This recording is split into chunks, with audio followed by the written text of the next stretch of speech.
मेरा नाम डॉक्टर सुषमा कुमारी सैनी है। मैं यहाँ पे national institute of nursing education PGI Chandigarh में एसोसिएट प्रोफेसर की पोजीशन पे पोस्टेड हूँ और मेरी स्पेशलिटी कम्युनिटी हेल्थ नर्सिंग है।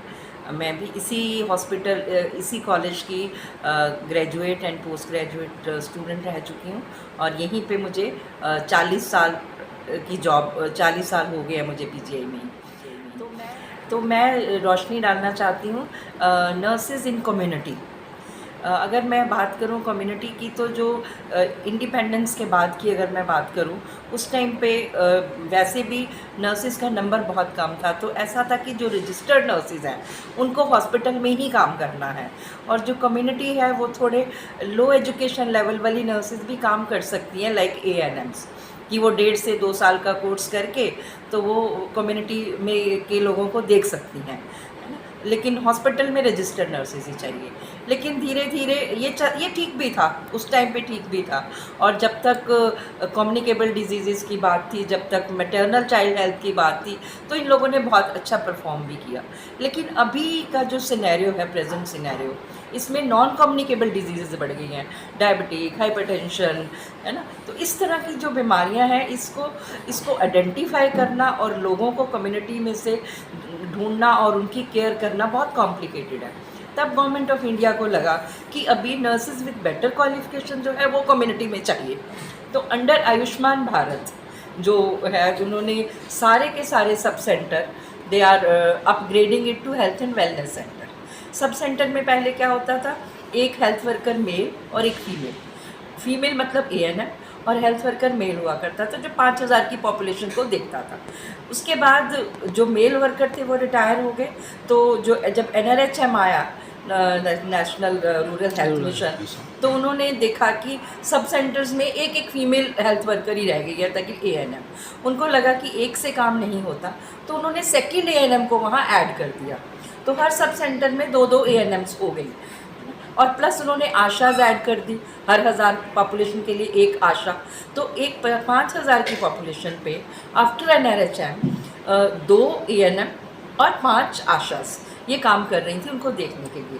लेकिन आयुष्मान भारत जब आया उन्होंने फील किया कि जो नॉन कम्युनिकेबल डिजीज़ हैं ये इसके लिए और हायर क्वालिफिकेशन वाले लोग चाहिए। तब उन्होंने रजिस्टर्ड नर्सेज के लिए एक पोस्ट क्रिएट की, कम्युनिटी हेल्थ ऑफिसर, और उनको as a incharge of health and wellness centre उनको पोस्ट किया हर एक हेल्थ एंड वेलनेस सेंटर पे। सब सेंटर को अपग्रेड कर दिया हेल्थ एंड वेलनेस सेंटर में। तो अब जो एक हेल्थ एंड वेलनेस सेंटर है उसका स्टाफिंग पैटर्न है कम्युनिटी हेल्थ ऑफिसर, जो कि एक रजिस्टर्ड नर्स है विद BSc नर्सिंग क्वालिफिकेशन। उनके साथ 2 ANM हैं और 5 आशास, तो जो 5000 की पॉपुलेशन की देख रेख करती हैं। तो ये अभी कम्युनिटी का पैटर्न है। वो उनको स्क्रीन करते हैं, कैंप लगाते हैं, क्लिनिक ऑर्गेनाइज करते हैं कि जो डे टू डे की छोटी छोटी प्रॉब्लम्स हैं वो उनकी डेली क्लिनिक रन करते हैं, उनमें उनको मैनेज करते हैं। प्लस स्क्रीनिंग बहुत इम्पॉर्टेंट पार्ट है कि हाइपरटेंसिव, डायबिटिक, इन लोगों को स्क्रीन करना, उनका ट्रीटमेंट शुरू कराना।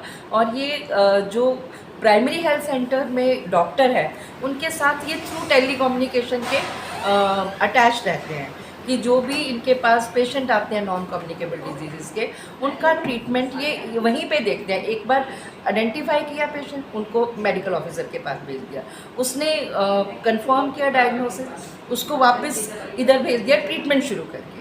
फिर ट्रीटमेंट उधर ही चलता रहता है health and wellness centre.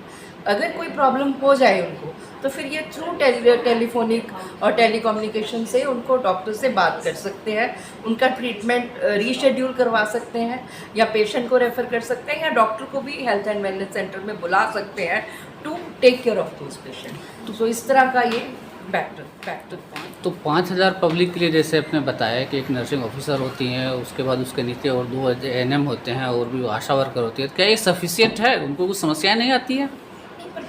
Workload लोग भी तो है ना, 1000 पॉपुलेशन के लिए आशा है। बेसिक स्क्रीनिंग वो करती है ना। वो एक बड़ा सिंपल सा फॉर्म होता है एक, जिसको हम CBAC फॉर्म कहते हैं।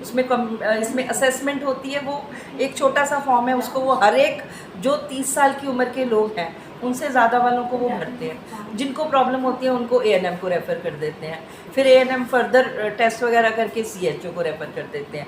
फिर वो कंफर्म करके कि ये हाँ हाई रिस्क है और इनको ये प्रॉब्लम हो सकती है, तब वो मेडिकल ऑफिसर के पास जाता है। सो इस तरह का प्रोसीजर जो है वो चलता रहता है। तो ये टेस्ट की सुविधा तो वहाँ पे नहीं होती है? टेस्ट होते हैं अच्छा, आजकल टेस्ट की हेल्थ एंड, सुविधा। जैसे ब्लड शुगर हो जाता है, हाइपरटेंशन हो जाता है, चेक हो जाता है। इवन सर्वाइकल कैंसर के लिए जो एक छोटा सा टेस्ट होता है वाया, है ना, जिसमें एसिटिक एसिड के साथ देख सकते हैं नंगी आंखों से भी, तो वो टेस्ट ये लोग इनके लिए इन लोगों को ट्रेन किया है।